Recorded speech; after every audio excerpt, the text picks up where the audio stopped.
Pour les fêtes de fin d'année, Noël et le Nouvel An, Gérard du bar du PMU, le plus proche, qui est venu avec son bonnet et sa petite barde, sauf que ça n'est pas le Père Noël, à ne pas confondre avec le personnage haut en couleur. Gérard a un message pour vous, les magas notamment. Mais rappelez-vous aussi, dans la petite tête de Gérard, il n'y a dans le monde entier que deux camps, les gentils et les méchants, les droitards et les gauchistes bien sûr, donc c'est-à-dire les chevaliers Jedi auxquels il appartient, ça va de soi, et les méchants Seigneur Sith avec le grand méchant Palpatine, ou devrais-je dire Palpelatune, Asnonaz, Trump. Et donc, écoutez les amis, il a un message pour vous. Qu'est-ce qu'il nous dit? Comment est-ce qu'il nous le dit? On voit ça ensemble tout de suite.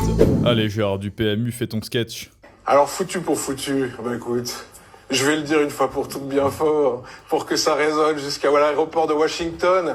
Donald Trump est un immense, un colossal trou du cul fasciste dont chaque action est à vomir et qui transforme notre planète en chiasse, écologiquement, politiquement et humainement.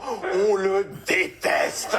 Lui et ses bigots mascus racistes de merde qui interprètent la Bible à leur guise afin de s'en servir pour taper sur les plus faibles et qui colonisent peu à peu les médias, les techs et les institutions jusqu'en Europe pour favoriser les pires personnes et les pires entreprises du monde par la menace et le mensonge. Votre gold card à $1 million pour permettre aux riches d'acheter la citoyenneté pendant que vous fliquez tout le monde dans vos touristes. Vous pouvez bien vous la foutre où je pense. Et si c'est pas clair de où je pense, c'est dans le FIAC. Et si vous considérez ce que je dis comme anti-américain, c'est faux. L'Amérique, c'était une terre d'asile pour des pauvres avec des rêves. Et dans 4 ans, ce sera un ghetto pour ultra riches avec une fiscalité douteuse.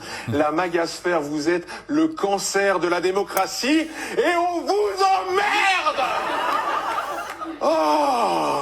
Ouais. Non, ça y est, il a poussé son petit cri, son petit soupir post-coitum, notre ami Gérard. Bon écoutez, voilà, c'était un sketch. Et oui, c'était un sketch. Écoutez, Gérard à l'Elysée, Gérard à l'Olympia, Gérard dans le dieu d'Obus, comme d'habitude. Ah ouais, pas mal, 800 000 vues. Et écoutez les amis, voilà, Gérard. Que pensez-vous de Gérard? Il est drôle, hein?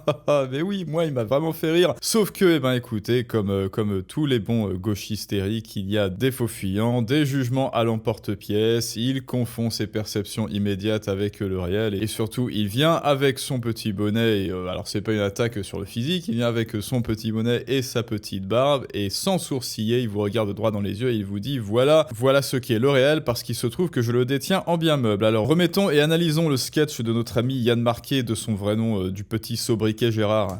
Alors foutu pour foutu, écoute, je vais le dire une fois pour toutes bien fort, pour que ça résonne jusqu'à l'aéroport. Voilà, là, il sourit, il nous prépare à cette espèce de... en fait, c'est une préparation, tout simplement, préparation verbale. Oh là là, mais qu'est-ce qu'il va dire? Et en fait, pseudo-plot twist. Moi, je sais pas pour vous, je ne m'attendais vraiment pas à ce qu'il soit dithyrambique avec Trump, avec cette tête-là, n'est-ce pas? Et surtout pas, a fortiori, quand on passe dans l'émission quotidienne avec Yann Barthès. Mais bon, écoutez, seul cadeau de consolation, ça n'est pas payé avec nos impôts, a priori, bien sûr. A priori.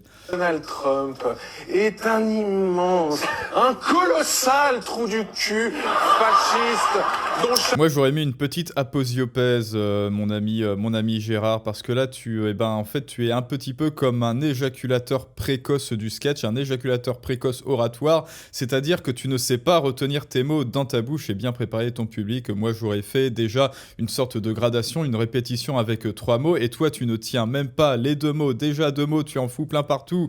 Si vous voyez ce que je veux dire, il en fout plein partout sur la moquette parce qu'il n'arrive pas à se retenir plus de 3 mots. Il veut absolument insulter Donald Trump vite, le plus longtemps possible, alors que il est censé faire retenir le suspense. Et en plus, t'aurais pu utiliser une gradation. Écoutez, quitte à ce que ce soit mauvais, moi je lui donne des conseils pour essayer de muscler son jeu. Donc il aurait pu dire un énorme, un colossal, et ensuite tu finis par immense, parce que immense, on ne peut pas le mesurer, et donc là c'est la fin de la gradation, et après petite aposiopèse est un immense fils de pute, et voilà, et là ça aurait pu peut-être, je dis bien peut-être, fonctionner, mais en tout cas, en tous les cas, la petite blagounette sur Trump en fait, vous pensez que j'allais le caresser dans le sens du poil, mais non, en fait je vais juste l'insulter gratuitement comme un immense gauchiste qui n'a absolument rien d'autre à faire de ses journées, manifestement, au moins ça aurait marché. Chaque action est à vomir. Voilà, et le chauffeur de salle qui, merde, foutu pour foutu, encore une fois. allez, applaudissez les amis, voilà, applaudissez, encouragez-le. Qui transforme notre planète en chiasse, écologiquement, politiquement et humainement. Écologiquement, on ne sait pas pourquoi. Politiquement, on ne sait pas pourquoi. Qu'est-ce que tu lui reproches? Bon bah écoute, et comme d'habitude, ceux qui s'affirment sans preuve se rejettent sans preuve. Et donc humainement, pourquoi? Bah pareil, donc là, attaque, littéralement attaque ad hominem. Pourquoi? Pourquoi est-ce qu'il salit notre planète humainement? Ah oui, non, pardon, j'avais oublié, non, pas du tout. Ça, c'est juste parce que Gérard n'est pas d'accord avec les idées et l'idéologie de Donald Trump, et tout ce qui est en désaccord avec Gérard, eh bien, c'est méchant, hein. Rappelez-vous, c'est lui le chevalier Jedi, et donc Trump est un méchant, c'est un senior Sith, c'est un connard, c'est le mal incarné, c'est le diable. Seuls les Sith sont aussi absolus, vous connaissez. On le déteste. Les fascistes d'aujourd'hui s'appelleront les antifascistes et porteront des bonnets de bain chez Quotidien. Lui et ses bigots mascus racistes de merde Alors ça c'est, oui, ça c'est pas là, bon de toute façon voilà, on l'a déjà entendu, les bigots mascus racistes, alors pourquoi masculinistes, là pareil, on n'en sait rien, mais vous savez, ce sont les mots-clés, hein. Exactement, précisément comme tous les gauchistes, Gérard est venu sur le plateau de Quotidien avec son petit chapelet religieux et bigot tout justement, hein, parce que pareil, là c'est la paille et la poutre, c'est le marabout de Bamako qui se fiche de la charité, il est venu avec son petit chapelet de la bien-pensance et égrène comme cela, un par un, les mots-clés de la bien-pensance. Et les mots-clés de la bien-pensance consistent à exhiber votre vertu, et exhiber votre vertu consiste la plupart du temps, eh bien, à expliquer à tout le monde que le camp d'en face n'en a aucune. Bon alors ça, déjà, voilà, ça comme mode opératoire, trouvez cela éminemment suspect, hein, les gens qui tentent d'écraser les autres dans quelques domaines, que ce soit pour tenter de se valoriser, trouvez cela éminemment suspect. La plupart du temps, ce sont des gens qui sont absolument complexés d'eux-mêmes, hein, donc qui ont certainement, enfin peut-être hypothétiquement comme Gérard, un complexe d'infériorité. Et ensuite, bien sûr, comme je ne cesse de vous le dire, la vertu, c'est comme la confiture, moins on en a, plus on l'étale, et notre ami Gérard ne fait pas exception à la règle. Prête la Bible à leur guise afin de s'en servir pour taper sur les plus fermes et qui pour taper sur les plus fermes, bon écoutez, ça n'est pas grave, là il était un petit peu excité, il bavait de rage comme un Nazgûl qui veut retourner chez Ciri Tungol, et donc les mots sortent de sa bouche, hein, il nous a déjà prouvé que c'est un éjaculateur précoce de l'art oratoire, et donc les mots sortent de sa bouche sans même qu'il ne puisse les empêcher de sortir, hein. C'est métaphoriquement, mais même pas métaphoriquement, mais littéralement ce qui se passe, eh bien au lit pour ceux qui sont atteints de cette affliction, n'est-ce pas? Et hélas, Gérard ne fait là encore une fois pas exception à la règle, sauf que lui, ça ne se passe pas au lit, mais sur un plateau télé. Colonise peu à peu les médias, les techs et les institutions jusqu'en Europe pour favoriser les pires personnes et les pires. Là, vous voyez, il a une explosion verbale jusqu'en Europe, alors que bon, écoute quoi, alors qu'est-ce qui se passe jusqu'en Europe? Colonise peu à peu les médias, les techs et les institutions jusqu'en... Ah oui, voilà, donc les entreprises qui seraient subventionnées par Trump, alors est-ce qu'il a des preuves? Pareil, ils viennent coloniser. Là, rappelez-vous, c'est aussi leur combat, c'est leur bataille, mais malgré ce qu'ils en pensent, ça n'est pas du tout le fruit de leurs entrailles, donc Trump et ses subventionnés viendraient jusqu'en Europe coloniser la tech. Bah oui, sauf que c'est exactement ce qui va se passer, et tu sais pourquoi, Gérard? Eh ben parce que l'Europe, elle ne colonise pas la tech, elle la phagocyte, et comme elle la phagocyte à coup de taxes, de normes, de régulation et de régularisation, eh bien forcément que la tech européenne est moribonde. Et qu'est-ce qu'il advient d'une créature moribonde? Eh bien il y a des charognards qui viennent se repaître de leurs cadavres,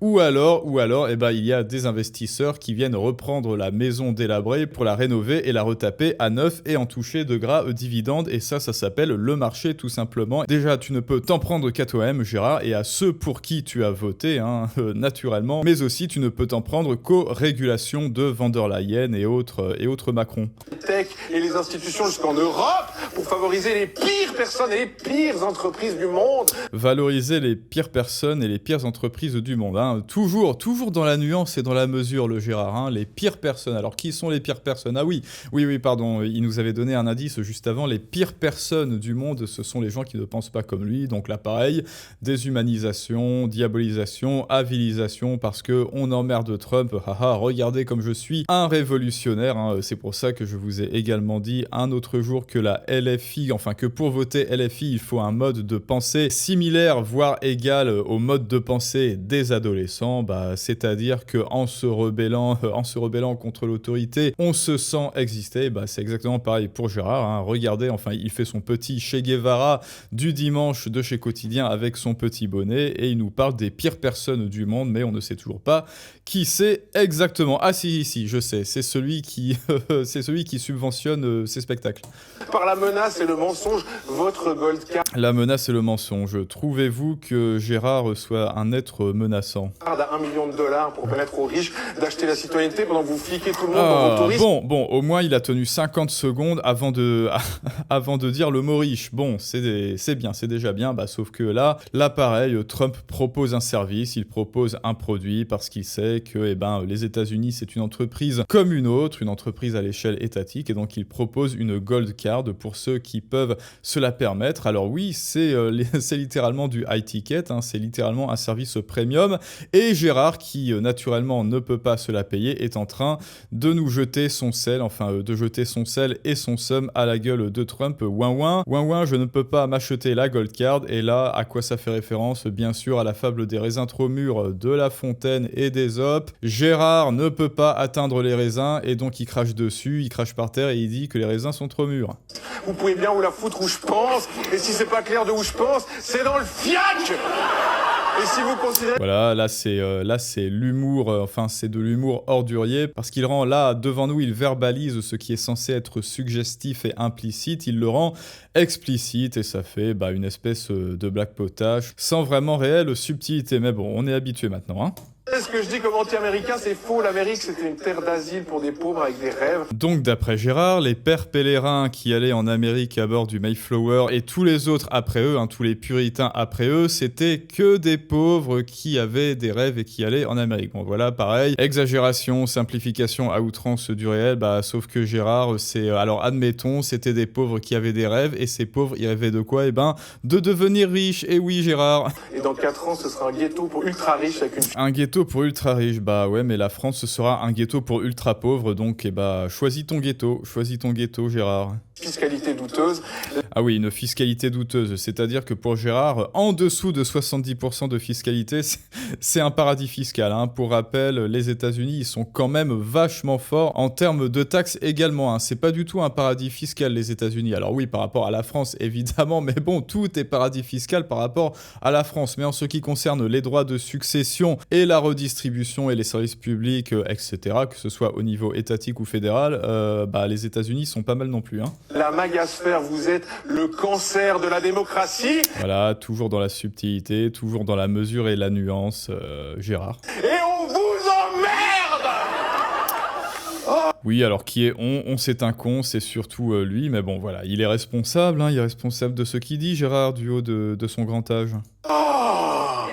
Et voilà. Non, mais je le dis. C'est bien, bravo, ce coït a duré 1 minute 14 secondes, bravo Gérard, et après une petite expiration de soulagement, ah ouf, c'est enfin fini, mince, je n'ai pas réussi à me retenir pour tout ce qui est suspense, suggestion, préparation, préméditation et précaution oratoire, et zut, j'en ai mis partout avant même de pouvoir rendre ma blague drôle. Zut alors, est-ce qu'on peut en apprendre plus de cet énergumène? J'ai passé 12 heures avec Yann Marguet, de son vrai nom donc, ou Marget, l'année dernière. Le type est imbuvable, bouffi d'orgueil.